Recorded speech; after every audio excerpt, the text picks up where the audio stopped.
ओम शांति। 28 अगस्त 2020 की मुरली है। बाबा ने कहा, मीठे बच्चे, जितना समय मिले एकांत में जाकर याद की यात्रा करो। जब तुम मंजिल पर पहुंच जाएंगे तब ये यात्रा पूरी हो जाएगी। प्रश्न है, संगम पर बाप अपने बच्चों में कौन सा ऐसा गुण भर देते हैं जो आधा कल्प तक चलता रहता है? उत्तर है, बाप कहते हैं, जैसे मैं अति स्वीट हूँ ऐसे बच्चों को भी स्वीट बना देता हूँ। देवताएं बहुत स्वीट है, तुम बच्चे अभी स्वीट बनने का पुरुषार्थ कर रहे हो, मतलब मीठा बनने का पुरुषार्थ कर रहे हो। जो बहुतों का कल्याण करते हैं, जिनमें कोई शैतानी ख्यालात नहीं है, वही मीठे हैं। उन्हें ही ऊंच पद प्राप्त होता है, उनकी ही फिर पूजा होती है। ओम शांति। बाप बेट समझाते हैं, इस शरीर का मालिक है आत्मा। यह पहले समझना चाहिए, क्योंकि अभी बच्चों को ज्ञान मिला है। पहले तो समझना है हम आत्मा हैं, शरीर से आत्मा काम लेती है, पाठ बजाती है। ऐसे ऐसे ख्यालात और कोई मनुष्य को आते नहीं, क्योंकि देह अभिमान में है। यहाँ इस ख्याल में बिठाया जाता है, मैं आत्मा हूँ, ये मेरा शरीर है, मैं आत्मा परम पिता परमात्मा की संतान हूँ। ये याद की ही घड़ी घड़ी भूल जाती है। यह पहले पूरी याद करनी चाहिए। यात्रा पर जाते हो तो कहते हैं चलते रहो। तुमको भी याद की यात्रा पर चलते रहना है, यानी याद करना है। याद नहीं करते गोया यात्रा पर नहीं चलते। देह अभिमान आता है, देह अभिमान से कुछ न कुछ विकर्म बन जाता है। ऐसे भी नहीं, मनुष्य से देव विकर्म करते हैं, फिर भी कमाई तो बंद हो जाती है ना। इसलिए जितना हो सके याद की यात्रा में ढीला नहीं पड़ना चाहिए। एकांत में बैठ अपने साथ विचार सागर मंथन कर पॉइंट्स निकालनी होती है। कितना समय बाबा की याद में रहते हैं, मीठी चीज की याद पड़ती है ना। बच्चों को समझाया है, इस समय सभी मनुष्य मात्र एक दो को नुकसान ही पहुंचाते हैं। सिर्फ टीचर की महिमा बाबा करते हैं। उनमें कोई कोई टीचर खराब होते हैं, नहीं तो टीचर माना टीच करने वाला, मैनर्स सिखलाने वाला। जो रिलीजियस माइंडेड अच्छे स्वभाव के होते हैं, उनकी चलन भी अच्छी होती है। बाप अगर शराब आदि पीते हैं तो बच्चों को भी वह संग लग जाता है। इसको कहेंगे खराब संग, क्योंकि रावण राज्य है ना। राम राज्य था जरूर, परंतु वह कैसे था, कैसे स्थापन हुआ, यह वंडरफुल मीठी बातें तुम बच्चे ही जानते हो। स्वीट स्वीटर स्वीटेस्ट कहा जाता है ना। बाप की याद में रहकर ही तुम पवित्र बनाते हो। बाप नई सृष्टि में नहीं आते हैं। सृष्टि में मनुष्य, जानवर, खेती बाड़ी आदि सब होता है। मनुष्य के लिए सब कुछ चाहिए ना। शास्त्रों में प्रलय का वृतांत भी रोंग है, प्रलय होती ही नहीं। ये सृष्टि का चक्र फिरता ही रहता है। बच्चों को आदि से अंत तक ख्याल में रखना है। मनुष्य को तो अनेक प्रकार के चित्र याद आते हैं, मेले मला खड़े याद आते हैं। ये सभी है हद की, तुम्हारी ही बेहद की याद। बेहद की खुशी, बेहद का धन, बेहद का बाप है ना। हद के बाप से सब हद का मिलता है। बेहद के बाप से बेहद का सुख मिलता है। सुख होता ही है धन से, धन तो वहाँ अपार है।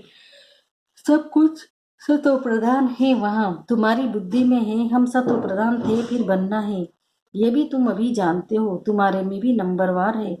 स्वीट स्वीटर स्वीटेस्ट है ना। बाबा से भी स्वीट होने वाले हैं, वही ऊंच पद पाएंगे। स्वीटेस्ट वह जो बहुतों का कल्याण करते हैं। बाप भी स्वीटेस्ट है ना, तब तो सब उनको याद करते हैं। कोई शहद या चीनी, कोई स्वीटेस्ट नहीं कहा जाता है, ये मनुष्य की चलन पर कहा जाता है। कहते हैं ना, ये स्वीट चाइल्ड मीठा बच्चा है। सतयुग में कोई भी शैतानी बात नहीं होती है। इतना ऊंच पद जो पाते हैं, जरूर यहाँ पुरुषार्थ किया है। तुम अभी नई दुनिया को जानते हो। तुम्हारे लिए तो जैसे कल नई दुनिया सुखधाम होगी। मनुष्य को पता ही नहीं है शांति कब थी। कहते हैं विश्व में शांति हो, तुम बच्चे जानते हो विश्व में शांति थी, तो अभी फिर स्थापन कर रहे हो। अब ये सभी को समझाएं कैसे। ऐसी ऐसी पॉइंट्स निकालनी चाहिए जिसकी बहुत चाहना है मनुष्य को। विश्व में शांति हो इसके लिए रड़ी मारते रहते हैं, क्योंकि अशांति बहुत है। ये लक्ष्मी नारायण का चित्र सामने देना है। इनका जब राज्य था तो विश्व में शांति थी, उनको ही हेवन डीटी वर्ड कहते हैं। वहां विश्व में शांति थी। आज से 5000 वर्ष पहले की बातें और कोई नहीं जानते। ये है मुख्य बात। सब आत्माएं मिलकर कहती हैं विश्व में शांति कैसे हो। सभी आत्माएं पुकारती है तुम यहाँ विश्व में शांति स्थापन करने का पुरुषार्थ कर रहे हो। जो विश्व में शांति चाहते उन्हें तुम सुनाओ कि भारत में शांति थी, तब भारत स्वर्ग था तो शांति थी, अब नरक है। नरक कलयुग में अशांति है, क्योंकि धर्म अनेक है, माया का राज्य है, भक्ति का भी पौंस है। दिन प्रतिदिन वृद्धि होती जाती है। मनुष्य भी मेले मलाखड़े आदि पर जाते हैं, समझते हैं जरूर कुछ सच होगा। अभी तुम समझते हो उनसे कोई पावन नहीं बन सकते हैं। पावन बनने का रास्ता मनुष्य कोई बता न सके। पतित पावन एक ही बाप है, दुनिया एक ही है, सिर्फ नई और पुरानी कहा जाता है। नई दुनिया में नया भारत, नई दिल्ली कहते हैं, नई होनी है, जिसमें फिर नया भारत होगा। यहाँ पुरानी दुनिया में पुराना राज्य है। पुरानी और नई दुनिया किसको कहा जाता है यह भी तुम जानते हो। भक्ति का कितना बड़ा प्रस्ताव है, इसको कहा जाता है अज्ञान।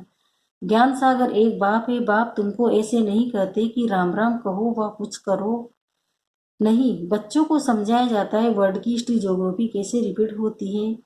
ये एजुकेशन तुम पढ़ रहे हो, इसका नाम ही है रूहानी एजुकेशन, स्पिरिचुअल नॉलेज। इनका अर्थ भी कोई नहीं जानते। ज्ञान सागर तो एक ही बाप को कहा जाता है, वह है स्पिरिचुअल नॉलेज फुल फादर। बाप रूहों से बात करते हैं, तुम बच्चे समझते हो रूहानी बाप पढ़ाते हैं। यह है स्पिरिचुअल नॉलेज। रूहानी कॉलेज को ही स्पिरिचुअल नॉलेज कहा जाता है। तुम बच्चे जानते हो परम पिता परमात्मा बिंदी है, वह हमको पढ़ाते हैं। हम आत्माएं पढ़ रही है, ये भूलना नहीं चाहिए। हम आत्मा को जो नॉलेज मिली है फिर वो दूसरी आत्माओं को देते हैं। ये याद तब ठहरेगी जब अपने को आत्मा समझ बाप की याद में रहेंगे। याद में बहुत बच्चे हैं, कच्चे हैं, जड़ देह अभिमान में आ जाता है। देह अभिमानी बनने की प्रैक्टिस करनी है। हम आत्मा इनको सौदा देते हैं, हम आत्मा व्यापार करते हैं। अपने को आत्मा समझ बाप को याद करने में ही फायदा है। आत्मा को ज्ञान है, हम यात्रा पर है, कर्म तो करना ही है। बच्चों आदि की भी को भी संभालना है, धंधा धूरी भी करना है। धंधे आदि में याद रहे हम आत्मा है, ये बड़ा मुश्किल है। बाप कहते हैं कोई भी उल्टा काम कभी नहीं करना है। सबसे बड़ा पाप है विकार का, वही बड़ा तंग करने वाला है। अभी तुम बच्चे पावन बनने की प्रतिज्ञा करते हो, उसका भी यादगार है राखी बंधन है। आगे तो पाई पैसे की राखी मिलती थी, ब्राह्मण लोग जाकर राखी बांधते थे। आजकल तो राखी भी कितनी फैशनेबल बनाते हैं। वास्तव में अभी की बात है। तुम बाप से प्रतिज्ञा करते हो हम कभी विकार में नहीं जाएंगे, आपसे विश्व के मालिक बनने का वर्षा लेंगे। बाप कहेंगे 63 जन्म तो विषय वैतरणी नदी में गोते खाए, अब तुमको क्षीर सागर में ले चलते हैं। सागर कोई है नहीं, भेंट में कहा जाता है। तुमको शिवालय में ले जाते हैं, वहां अथा सुखे। अभी यह अंतिम जन्म है आत्माएं पवित्र बनो। क्या बाप का कहना नहीं मानेंगे। ईश्वर तुम्हारा बाप कहते हैं मीठे बच्चे विकार में नहीं जाओ। जन्म जन्मांतर के पाप सिर पर है, वो मुझे याद करने से ही भस्म होंगे। कल पहले भी तुमको शिक्षा दी थी। बाप गारंटी तब करते हैं जब तुम गारंटी करते हो कि बाबा हम आपको याद करते रहेंगे।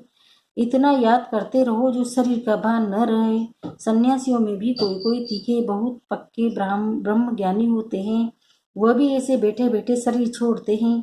यहाँ तुमको तो बाप समझाते हैं पावन बनकर जाना है, वह तो अपनी मत पर चलते हैं। ऐसे नहीं कि वह शरीर छोड़कर कोई मुक्ति जीवन मुक्ति में जाते हैं, नहीं, आते भी न्याय हैं, परंतु उनके फॉलोवर समझते ही कि वह निर्वाण गया। बाप समझाते हैं एक भी वापिस जा नहीं सकता, कायदा ही नहीं, झाड़ वृद्धि को जरूर पाना है। अभी तुम संगम युग पर बैठे हो और सब मनुष्य हैं कलयुग में। तुम देवी संप्रदाय बन रहे हो, जो तुम्हारे धर्म के होंगे वह आते रहेंगे। देवी देवताओं का भी वहाँ सीज रहा है ना, यहाँ बदली होकर और धर्म में कन्वर्ट हो गए हैं, फिर निकल आएंगे, नहीं तो वहाँ जगह कौन भरेगा। जरूर यह अपनी जगह बढ़ने फिर आ जाएंगे। ये बहुत महीन बातें हैं। बहुत अच्छे अच्छे भी आएंगे जो दूसरे धर्म में कन्वर्ट हो गए हैं तो फिर अपनी जगह पर आ जाएंगे। तुम्हारे पास मुसलमान आदि भी आते हैं ना, बड़ी खबरदारी रखनी पड़ती है। झट जांच करें यहाँ दूसरे धर्म वाले कैसे जाते हैं। इमरजेंसी में तो बहुतों को पकड़ते हैं, फिर पैसे मिलने से छोड़ भी देते हैं। जो कल पहले हुआ था तुम अभी देख रहे हो, कल आगे भी ऐसा ही हुआ था। तुम अभी मनुष्य से देवता उत्तम पुरुष बनते हो। यह सर्वोत्तम ब्राह्मणों का कुल इस समय बाप और बच्चे रूहानी सेवा पर हैं। कोई गरीब को धनवान बनाना ये रूहानी सेवा है। बाप कल्याण करते हैं तो बच्चों को भी मदद करनी चाहिए। जो बहुतों को रास्ता बताते हैं वो बहुत ऊंच चढ़ सकते हैं। तुम बच्चों को पुरुषार्थ करना है, लेकिन चिंता नहीं, क्योंकि तुम्हारी रेस्पॉन्सिबिलिटी बाप के ऊपर है। पुरुषार्थ जोर से कराया जाता है फिर तो फल निकलता ही है, समझा जाता है। कल पहले मिसल बाप बच्चों को कहते हैं, बच्चे फिक्र मत करो, सेवा में मेहनत करो। नहीं बनते तो क्या करेंगे, इस कुल का नहीं होगा तो तुम भल कितना भी माथा मारो, कोई कम तुम्हारा माथा खपाएंगी, कोई जास्ती। बाबा ने कहा है जब दुख बहुत आता जाएगा तो फिर आएंगे, तुम्हारा व्यर्थ कुछ नहीं जाएगा। तुम्हारा काम है राइट बताना। शिव बाबा कहते हैं मुझे याद करो तो तुम्हारे विक्रम विनाश होंगे। ऐसे बहुत कहते हैं भगवान जरूर है। महाभारत लड़ाई के समय भगवान था। सिर्फ कौन सा भगवान था, उसमें मूझ गए हैं। कृष्ण तो हो न सके। कृष्ण उसी फीचर्स से फिर सतयुग में ही होगा। हर जन्म में फीचर्स बदलते जाते हैं। सृष्टि अब बदल रही है, पुराने को नया अब भगवान कैसे बनाते हैं वह भी कोई नहीं जानते। तुम्हारा आखिर नाम निकलेगा, स्थापना हो रही है, फिर हम राज्य करेंगे, विनाश भी होगा। एक तरफ नई दुनिया, एक तरफ पुरानी दुनिया। ये चित्र बड़ा अच्छा है। कहते भी हैं ब्रह्मा द्वारा स्थापना, शंकर द्वारा विनाश, परंतु समझते कुछ नहीं। मुख्य चित्र है त्रिमूर्ति का, ऊंचते ऊंचे शिव बाबा। तुम जानते हो शिव बाबा ब्रह्मा द्वारा हमको याद की यात्रा सिखला रहे हैं। बाबा को याद करो। योग अक्सर डिफिकल्ट लगता है, याद अक्सर बहुत सहज है। बाबा अक्सर बहुत लवली है, तुमको खुद ही लज्जा आएगी। हम आत्माएं बाप को याद नहीं कर सकती हैं, जिनसे विश्व की बादशाही मिलती है। आप ही लज्जा आएगी। बाप भी कहेंगे तुम तो बेसमझ हो, बाप को याद नहीं कर सकते हो तो वर्षा कैसे पाएंगे, विकर्म विनाश कैसे होंगे। तुम आत्मा हो, मैं तुम्हारा परम पिता परमात्मा अविनाशी हूँ ना। तुम चाहते हो हम पावन बन सुख धाम में आए जाए तो श्रीमत पर चलो। मुझ बाप को याद करो तो विकर्म विनाश होंगे, याद नहीं करेंगे तो विकर्म विनाश कैसे होंगे। अच्छा मीठे मीठे सिखिलते बच्चों प्रति माँ पिता बाप दादा का याद प्यार और गुड मॉर्निंग। रूहानी बाप की रूहानी बच्चों को नमस्ते। हम रूहानी बच्चों की भी रूहानी माता पिता बाप दादा को याद प्यार गुड मॉर्निंग, नमस्ते नमस्ते नमस्ते। शुक्रिया बाबा शुक्रिया, आपका पद्मा पदम शुक्रिया। धारणा के सारे पला है, हर प्रकार से पुरुषार्थ करना है, चिंता नहीं, क्योंकि हमारा रेस्पॉन्सिबल स्वयं बाप है। हमारा कुछ भी व्यर्थ नहीं जा सकता। दूसरा है बाप समान बहुत बहुत स्वीट बनना है, अनेकों का कल्याण करना है। इस अंतिम जन्म में पवित्र जरूर बनना है। धंधा आदि करते अभ्यास करना है कि मैं आत्मा हूँ। वरदान, हर कदम में पद्मों की कमाई जमा करने वाले सर्व खजानों से संपन्न व तृप्त आत्मा भव। अब इसका विस्तार बता रहे हैं बाबा। जो बच्चे बाप की याद में रहकर हर कदम उठाते हैं वो कदम कदम में पद्मों की कमाई जमा करते हैं। इस संगम पर ही पद्मों के कमाई की खान मिलती है। संगम युग है जमा करने का युग। अभी जितना जमा करना चाहो उतना कर सकते हो। एक कदम अर्थात सेकंड भी बिना जमा के न जाए, अर्थात व्यर्थ न हो, सदा भंडारा भरपूर हो, अप्राप्त नहीं कोई वस्तु, ऐसे संस्कार हो। जब अभी ऐसी तृप्त व संपन्न आत्मा बनेंगे तब भविष्य में अखुट खजानों के मालिक होंगे।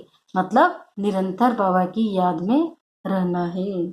स्लोगन है, कोई भी बात में अपसेट होने के बजाय नॉलेजफुल की सीट पर सेट रहो।